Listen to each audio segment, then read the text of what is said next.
ಕರ್ನಾಟಕದ mystery lady Sujata Bhat ಇವತ್ತು ಅವ್ರು ನನ್ನ ಜೊತೆಗಿದ್ದಾರೆ. ಮಗಳ ಅಸ್ಥಿ ಕೇಳ್ಕೊಂಡು ಬಂದರು. ಪ್ರತಿಯೊಬ್ಬರಿಗೂ ಆಸ್ತಿ ಅಂದರೆ ಅವರ ಮರ್ಯಾದೆ. ಆದರೆ ಅವರಿವತ್ತು ಮಗಳ ಅಸ್ಥಿ ಕೇಳ್ಕೊಂಡು ಬಂದಮೇಲೆ ಅವರ ಮರ್ಯಾದೆನೇ ದೊಡ್ಡ ಪ್ರಶ್ನೆ ಆಗಿಬಿಟ್ಟಿದೆ. ಅವ್ರಿಗೆ ಸಾಕಷ್ಟು ಪ್ರಶ್ನೆಗಳು ಕೇಳೋಕಿದೆ ಕರ್ನಾಟಕದ ಜನತೆ. ಅನನ್ಯ ಭಟ್ ಕತೆ ಏನು, ಅವ್ರ ಕತೆ ಏನು ಅಂತ ಬನ್ನಿ ಸುಜಾತಾ ಭಟ್ ಅವ್ರನ್ನೇ ಮಾತಾಡ್ಸೋಣ. ನಮಸ್ಕಾರ. ನಮಸ್ಕಾರ ಅಮ್ಮ, ನಾನು ಡೈರೆಕ್ಟಾಗಿ ಕ್ವೆಶ್ಚನ್ ಕೇಳಿಬಿಡ್ತೀನಿ. ಅನನ್ಯ ಭಟ್ ನಿಮ್ಮ ಮಗಳು ಅನ್ನೋ ಕತೆ ಸತ್ಯನಾ ಸುಳ್ಳ? ಸುಳ್ಳು. ಅನನ್ಯ ಭಟ್ ಅನ್ನೋ ಮಗಳೇ ಇರಲಿಲ್ಲ ನಿಮಗೆ? ಯಾಕಮ್ಮ ಸುಳ್ಳು ಹೇಳಿದ್ರಿ? ಕೆಲವರು ವ್ಯಕ್ತಿಗಳು ಹೇಳು ಅಂತ ಹೇಳಿದರು, ಹಾಗಾಗಿ ನಾನು ಅದನ್ನು ಹೇಳಬೇಕಾಗಿದೆ ಪರಿಸ್ಥಿತಿ ಬಂತು. ಯಾವ ವ್ಯಕ್ತಿ ಹೇಳಿದ್ದು? ಗಿರೀಶ್ ಮಟ್ಟಣ್ಣ, ಜಯಂತಿ ಟಿ ಇವರೆಲ್ಲ ಹೇಳಿದರು. ಹಾಗಾಗಿ ನಾನು ಆ ಒಂದು ಇದನ್ನು ನಾನು ಆಸ್ತಿಯ ಇದಕ್ಕೋಸ್ಕರ ಈ ವಿಚಾರವನ್ನು ಹೇಳಿ ಅಂತ ಹೇಳಿದರು, ಅದಕ್ಕೆ ಹೇಳಿದ್ದೆ ನಾನು. ನಿಮಗೆ ಆಸ್ತಿ ಸಮಸ್ಯೆ ಇತ್ತು, ಅದಕ್ಕೋಸ್ಕರ ಅವರು ಈ ಕಥೆನ ಹೇಳ್ಕೊಟ್ರು, ನೀವು ಹೇಳಿದ್ರಿ. ಹೌದು. ಎಷ್ಟು ನಿಮಗೆ ಡಿಮ್ಯಾಂಡ್ ಮಾಡಿದ್ರು? ದುಡ್ಡಿಗೋಸ್ಕರನ ನಿಮ್ಮ ಆಸ್ತಿ ಬರಲಿ ಅಂತನ? ನನಗೆ ದುಡ್ಡಿಗೋಸ್ಕರ ಯಾರೂ ಡಿಮ್ಯಾಂಡ್ ಮಾಡಿಲ್ಲ. ನಾನು ಯಾರಿಗೂ ದುಡ್ಡಿಗೋಸ್ಕರ ಡಿಮ್ಯಾಂಡು ಮಾಡಲೂ ಇಲ್ಲ. ನಾನು ಆಸ್ತಿ ನನ್ನ ಸೈನ್ ಇಲ್ಲದೆ, ನನ್ನ ಒಂದು ಇದಿಲ್ಲದೆ ಹೇಗೆ ಕೊಟ್ಟರು ಅನ್ನುವಂಥ ಒಂದು ಮಾಹಿತಿಯನ್ನು ನಾನು ಕೇಳಿದೆ. ನನ್ನ ತಾತನ ಆಸ್ತಿ ಅದು, ಅದನ್ನು ಮೊಮ್ಮಕ್ಕಳಿಗೆ ಹಕ್ಕಿದೆ. ಸೈನಿಂಗ್ ಅಥಾರಿಟಿ ಮೊಮ್ಮಕ್ಕಳಿಗೆ ತಗೊಳ್ಳೇಬೇಕಲ್ವಾ, ಅದನ್ನು ಹೇಗೆ ಇವರು ಕೊಟ್ಟರು ಅಂತ ನಾನು ಒಂದು ಮಾತನ್ನು ಕೇಳಿದೆ. ಅದು ಖಚಿತ. ನೀವು ಫೋಟೋ ರಿಲೀಸ್ ಮಾಡಿದ್ದು ಅನನ್ಯ ಭಟ್ ಅಂತ? ಫೇಕು. ಎಲ್ಲ ಫೇಕ್? ಹೌದು, ಅದೆಲ್ಲ ಫೇಕೆ. ಅದು ಫೇಕೆ, ಅದು ಗ್ಯಾರಂಟಿ, ಅದು ಫೇಕೆ. ಹಾಗಿದ್ರೆ ಎಷ್ಟು ಜನರ ಭಾವನೆ ಧರ್ಮಸ್ಥಳ ಅನ್ನೋದು, ಆ ಜನರ ಭಾವನೆಗಳ ಜೊತೆ ನೀವು ಆಟ ಆಡಿದ್ರಿ ಅಂತ ಅನಿಸ್ಲಿಲ್ವಾ? ನಾನು ಜನರ ಭಾವನೆಗಳ ಜೊತೆ ಆಟ ಆಡಲಿಲ್ಲ. ಆಟ ಆಡುವ ಹಾಗೆ ಇವರೆಲ್ಲ ಮಾಡಿದರು ನನ್ನನ್ನು, ನನ್ನ ತಲೆಯನ್ನು ಇದು ಮಾಡಿ, ಪ್ರವೋಕ್ ಮಾಡಿ. ಜಸ್ಟ್ ನಿಮಗೆ ನಿಮ್ಮ ಆಸ್ತಿ ಬೇಕಿತ್ತು, ಆಸ್ತಿ ಬೇಕಿತ್ತು ಅನ್ನೋದಕ್ಕಿಂತ ಹೆಚ್ಚಾಗಿ ನಿಮ್ಮ ಸೈನ್ ತಗೋಬೇಕಿತ್ತು ಅನ್ನೋ ಒಂದೇ ಒಂದು ಕಾರಣಕ್ಕೆ ಅನನ್ಯ ಭಟ್ ಅನ್ನೋ ಹೆಸರನ್ನು ನೀವು ತಂದ್ರಿ. ಹೌದು, ಅದು ಸೈನ್ ತಗೊಳ್ಬೇಕಾಗಿತ್ತು. ಆಮೇಲೆ ದೇವರನ್ನು ಇವರು ಜೈನರಿಗೆ ಕೊಟ್ಟರು ಅನ್ನುವಂತಹ ನೋವು ನನ್ನಲ್ಲಿ ಇದೆ. ಜೈನ ಸಂಪ್ರದಾಯಕ್ಕೆ ತಗೊಂಡು ಹೋಗಿ ಕೊಟ್ಟರು ಅನ್ನುವಂತಹ ನೋವು ನನ್ನಲ್ಲಿ ಇದೆ. ಆಮೇಲೆ ಏನು ಅಂತ ಹೇಳಿದರೆ, ಆ ದೇವರನ್ನು ಯಾವುದಾದ್ರೂ ಒಂದು ಟ್ರಸ್ಟಿಗೆ ಕೊಡ್ಬೋದಾಗಿತ್ತು. ಬೇಕಾದಷ್ಟು ದೇವಸ್ಥಾನಗಳಿದ್ವು, ಅಲ್ಲಿಗಾದರೂ ಕೊಟ್ಟಿದ್ರೆ ನನಗೆ ನಾನು ಈ ಪ್ರಶ್ನೆಯನ್ನು ನಾನು ಇದು ಮಾಡ್ತಿರಲಿಲ್ಲ. ಹಾಗಾಗಿ ನಾನು ಈ ಪ್ರಶ್ನೆಯನ್ನು ನಾನು ಮಾಡಬೇಕಾಗಿ ಬಂದಿದೆ. ಒಬ್ಬ ಫ್ಯಾಮಿಲಿಯಲ್ಲಿ ಒಂದು ಮಗಳು ಇಲ್ಲ ಅಂತ ಹೇಳಿದರೆ, ನನಗೂ ಆ ಮಗಳನ್ನು ಧಿಕ್ಕರಿಸಿದ್ದಾರೆ ಅಂದರೆ ಅದು ಎಷ್ಟು ನೋವಾಗುತ್ತೆ ಅನ್ನೋದು ನನಗೆ ಗೊತ್ತಿದೆ. ಒಂದು ಮಗಳೇ ಇಲ್ಲ ಅಂತ ಹೇಳಿ ಇವರು, ಹಾಗಾದರೆ ಆಸ್ತಿ ಇವರೆಲ್ಲ ಸೈನ್ ಹಾಕಬೇಕಾಗಿದ್ರೆ ನನ್ನ ಡೆತ್ ಸರ್ಟಿಫಿಕೇಟ್ ಕೊಟ್ಟಿರಬೇಕಲ್ವಾ, ನಾನು ಕೇಳಬೇಕಲ್ವಾ. ನನಗೆ ಈ ಮಗಳೇ ಇಲ್ಲ ಅಂತ ಹೇಳಿ ಒಂದು ಡೆತ್ ಸರ್ಟಿಫಿಕೇಟ್ ಕೊಡಬೇಕಲ್ವಾ? ಯಾಕೆ ಕೊಡಲಿಲ್ಲ? ನಾನು ಕೇಳಬೇಕಲ್ವಾ? ನೀವು ಕಾನೂನು ಮುಖಾಂತರ ಕೇಳ್ಬೋದಿತ್ತು, ಮತ್ತೊಂದು ನೀವು ಕೂತು ಮಾತಾಡ್ಕೋಬೋದಿತ್ತು. ಅದ್ಬಿಟ್ಟು ಧರ್ಮಸ್ಥಳದ ಜನರ ಭಾವನೆಗೆ ಧಕ್ಕೆ ತಂದಿದ್ದು ಎಷ್ಟು ಮಟ್ಟಿಗೆ ಸರಿ ಅಮ್ಮ? ನಾನು ಧರ್ಮಸ್ಥಳದ ಜನರ ಭಾವನೆಗೆ ನಾನು ಧಕ್ಕೆ ತಂದಿಲ್ಲ. ಧಕ್ಕೆ ತರುವ ಹಾಗೆ ನನ್ನನ್ನು ಪ್ರವೋಕ್ ಮಾಡಿದರು. ಎಷ್ಟೊಂದು ಧರ್ಮಸ್ಥಳ ಗ್ರಾಮಕ್ಕೆ, ನಾನು ಧರ್ಮಸ್ಥಳ ದೇವಸ್ಥಾನಕ್ಕೆ ನಾನು ಯಾವತ್ತೂ ಧಕ್ಕೆ ತಂದಿಲ್ಲ. ಧರ್ಮಸ್ಥಳ ಗ್ರಾಮದಲ್ಲಿ ನಾನು ಇದು ಮಾಡಿರೋದು ಅಷ್ಟೇ. ನಾನು ಧರ್ಮಸ್ಥಳ ಗ್ರಾಮ ಅಂತ ನಾನು ಮಾಡಿದ್ದೀನಿ. ಧರ್ಮಸ್ಥಳ ದೇವರಿಗೆ ಆಗಿರಲಿ ಅಥವಾ ನಾನು ವೀರೇಂದ್ರ ಹೆಗ್ಡೆ ಅಥವಾ ಯಾರಿಗೂ ನಾನು ಧಕ್ಕೆ ತಂದಿಲ್ಲ. ನಾನು ಎಲ್ಲೂ ಅವರನ್ನು ಬೆಟ್ಟು ಮಾಡಿ ತೋರಿಸಲಿಲ್ಲ. ನಾನು ಕೇಳ್ತಾ ಇರೋದು ನನ್ನ ಮನೆಯ ದೇವರನ್ನು, ನನ್ನ ತಾತನ ದೇವರನ್ನು ಇವರು ಯಾಕೆ ಹೇಗೆ ಇದು ಮಾಡಿದರು ಅನ್ನೋದು ಒಂದೇ. ನನ್ನ ಫ್ಯಾಮಿಲಿಯವರು ಯಾಕೆ ಕೊಟ್ಟರು ಅನ್ನೋದೇ ನನಗೆ ಒಂದು ಪ್ರಶ್ನೆ ಅಷ್ಟೇ. ನಾನು ಅವರನ್ನು ನಾನು ಪ್ರಶ್ನೆ ಮಾಡ್ತಾ ಇದ್ದೀನಿ ಬಿಟ್ಟು ಧರ್ಮಸ್ಥಳದ ಹೆಸರನ್ನು ನಾನು ಎಲ್ಲೂ ನಾನು ಧಕ್ಕೆ ತಂದಿಲ್ಲ. ನಾನು ಧಕ್ಕೆ ತಂದೇ ಇಲ್ಲ. ಯಾಕೆ ಧಕ್ಕೆ ತಂದ್ರಿ ಅನ್ನುವಂಥ ಮಾತು ಬಂತು ಅಂತ ಅಂದರೆ, ಈಗ ನೀವು ದೇವರನ್ನು ಅಂದರೆ ನಿಮ್ಮ ಫ್ಯಾಮಿಲಿಯವರು ದೇವರನ್ನು ಧರ್ಮಸ್ಥಳಕ್ಕೆ ಕೊಟ್ಟರು, ಅದು ನಿಮ್ಮ ಕುಟುಂಬದ ಡಿಸಿಷನ್ ಆಗಿತ್ತು.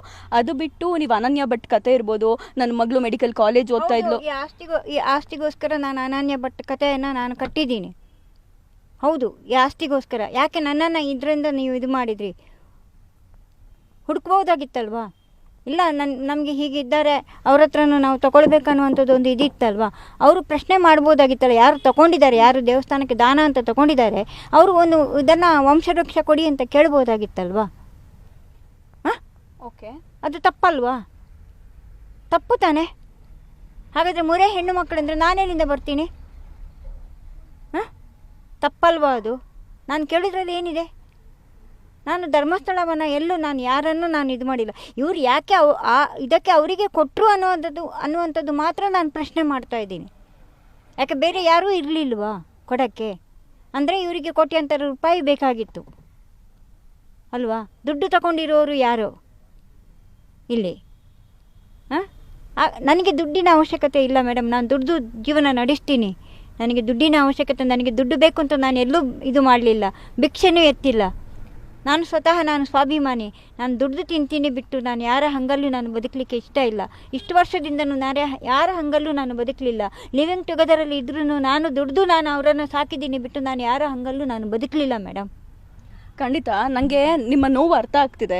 ಕಡೆಯದಾಗಿ ನಂದು ಪ್ರಶ್ನೆ ಇಷ್ಟೇ, ನಿಮ್ಮ ಕುಟುಂಬದ ಸಮಸ್ಯೆ ಇತ್ತು, ಆಸ್ತಿಗೋಸ್ಕರ ಅವ್ರ ಸಿಗ್ನೇಚರ್ ಹಾಕಿಸ್ಕೊಂಡಿಲ್ಲ, ದೇವ್ರನ್ನ ಧರ್ಮಸ್ಥಳಕ್ಕೆ ಕೊಟ್ಬಿಟ್ರು, ಅದೆಲ್ಲ ಯೋಚನೆ ನಿಮಗಿತ್ತು.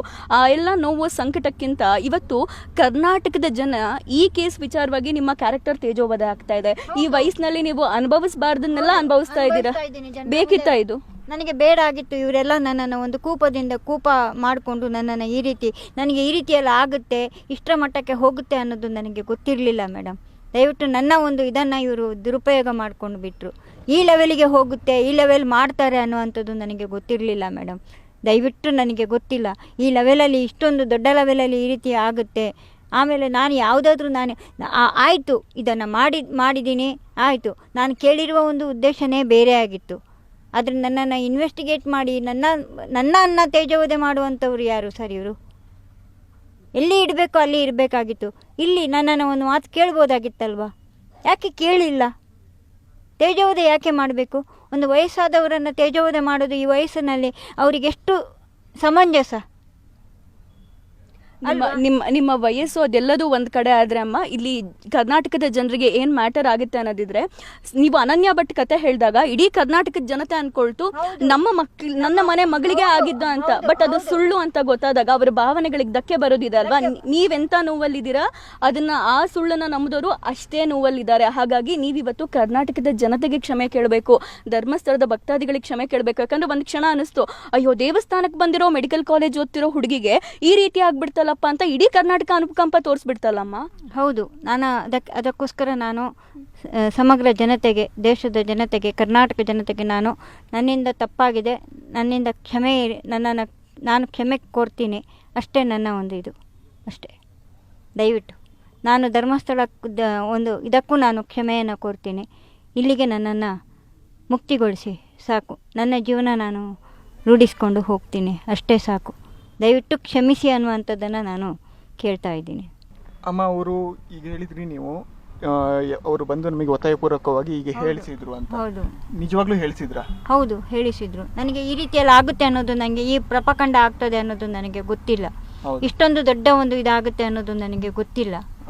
ಹಾಗಾದ್ರೆ ನೀವು ಹೇಳಿದ್ರೆ ಗಿರೀಶ್ ಮಟ್ಟಣ್ಣನವರವರೆಲ್ಲ ಬಂದು ನನ್ನನ್ನ, ಹೌದು, ನನಗೆ ಗೊತ್ತಿಲ್ಲ ಈ ಮಟ್ಟಕ್ಕೆ ಆಗುತ್ತೆ ಅನ್ನೋದು ನನಗೆ ಗೊತ್ತಿಲ್ಲ. ಯಾವಾಗ ನಿಮ್ಮನ್ನು ಮೀಟ್ ಆಗಿದ್ದು ಯಾವಾಗ ಅವರು ಮೀಟ್ ಆಗಿದ್ದು ಹೈಕರುನಾಡು ಇದು ಬಂದ ಮೇಲೆ 1 ತಿಂಗಳ 2 ತಿಂಗಳಾದ್ಮೇಲೆ ನನ್ನನ್ನು ಮೀಟ್ ಆಗಿದ್ರು. ಒಬ್ಬರೇ ಮೀಟ್ ಆದ್ರ?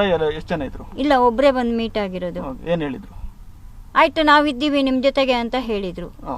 ನಿಮ್ಮ ಮಗಳು ಅಸ್ತಿತ್ವನೇ ಇಲ್ಲ ಅಂತ ಈಗ ಹೇಳಿದ್ರಿ ನೀವು, ಅಂದ್ರೆ ನಿಮ್ಮ ಅನನ್ಯ ಭಟ್ ಅನ್ನೋ ಅಸ್ತಿತ್ವನೇ ಇಲ್ಲ ಅಂತ.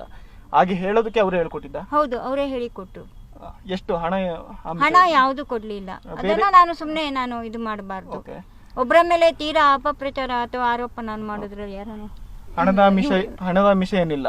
ಇಲ್ಲ, ಬೇರೆ ಅದಾದ್ಮೇಲೆ ಎಷ್ಟು ಸಲ ಅವರನ್ನ ಭೇಟಿ ಮಾಡಿದಿರಿ? ನಾನು ಮಾಡಿರೋದು 1 ಸಲ. ಆಮೇಲೆ ಇದಕ್ಕೆ ಹೋಗ್ಬೇಕಾಗಿದ್ರೆ, ಡೆಲ್ಲಿಗೆ ಹೊರಡಿ ಅಂತ ಹೇಳಿದ್ರು, ಅವಾಗ ಹೊರಟಿದ್ದೀನಿ. ನೀವು ಫೋಟೋ ಒಂದು ತೋರಿಸಿದ್ರಿ ಅಮ್ಮ, ಅದು ಫೇಕು ಮೇಡಮ್. ಕೊನೆಯದಾಗಿ ನಾನು ಹೇಳೋದಿಷ್ಟೇ, ಒಂದು ಸೌಜನ್ಯ ಹೋರಾಟ ಏನು ನಡೀತಿತ್ತು, ನಿಮ್ಮ ವಿಚಾರದಿಂದ ತನಿಖೆಯ ದಿಕ್ಕು ಬದಲಾಯಿತು. ಯಾರ್ದೋ ಬೇಳೆ ಬೇಯಿಸ್ಕೊಳಕ್ಕೋಸ್ಕರ ಅವ್ರೇನು ಮಾಡಿದ್ರು, ನಿಮ್ಮ ಹೆಸರನ್ನು ತಗೊಂಡ್ರು, ಇಲ್ಲದೆ ಇರೋ ಅನನ್ಯ ಭಟ್ ಅನ್ನುವಂಥ ಫೇಕ್ ಕಥೆಯನ್ನು ಸೃಷ್ಟಿ ಮಾಡಿದರು. ಕಂಪ್ಲೀಟಾಗಿ ಇಡೀ ಸಮುದಾಯವೇ ಯಾರಾದರೂ ನನಗೆ ಅನ್ಯಾಯ ಆಗಿದೆ ಅಂತ ಬಂದರೆ ಅವ್ರನ್ನ ಡೌಟ್ಫುಲ್ ಆಗಿ ನೋಡೋ ರೀತಿ ಅಂತೂ ನೀವು ಮಾಡಿಬಿಟ್ರಿ. ಇಡೀ ಕರ್ನಾಟಕದ ಜನತೆ ಅದಕ್ಕೆ ಬೈಕೊಳ್ತಾ ಇರೋದು. ನಿಜವಾಗ್ಲೂ ಯಾರಿಗಾದ್ರೂ ಅನ್ಯಾಯ ಆಗಿದ್ರೆ ಅವರನ್ನ ನಾವಿವತ್ತು ಡೌಟ್ಫುಲ್ ಆಗಿ ನೋಡುವಂಥ ಪರಿಸ್ಥಿತಿ ನಿಮ್ಮಿಂದ ನಿರ್ಮಾಣ ಆಗ್ಬಿಟ್ಟಿದೆ. ಹೌದು, ಅದಕ್ಕೆ ನನ್ನ ಕ್ಷಮೆ ಇರಲಿ. ನೋಡಿದ್ರಲ್ಲ, ಕುಟುಂಬದ್ದೇನೋ ಸಮಸ್ಯೆ ಇತ್ತು, ಅವರ ವೈಯಕ್ತಿಕ ಸಮಸ್ಯೆ ಇತ್ತು, ವೈಯಕ್ತಿಕವಾಗೇ ಬಗೆಹರಿಸಿಕೊಳ್ಳಬಹುದಾಗಿತ್ತು. ಆದರೆ ಯಾವುದೋ ಒಂದು 3-4 ವ್ಯಕ್ತಿಯ ಮಾತನ್ನು ಕೇಳಿ ಅವರು ಇಲ್ಲದೇ ಇರೋ ಅನನ್ಯ ಭಟ್ ಕಥೆಯನ್ನು ಸೃಷ್ಟಿ ಮಾಡಿ ಜನರ ಭಾವನೆಗಳಿಗೆ ಧಕ್ಕೆ ತಂದು ಎಷ್ಟೆಲ್ಲ ಕತೆ ಆಯಿತು. ಟೋಟಲಿ ಕರ್ನಾಟಕದ ಜನರಿಗೆ ಈ ಮೂಲಕ ತಿಳಿಸೋದಿಷ್ಟೇ, ಸುಜಾತಾ ಭಟ್ ಅವರು ಹೇಳಿರುವಂತಹ ಅನನ್ಯ ಭಟ್ ಅನ್ನುವಂತಹ ಕಥೆಯೇ ಫೇಕ್.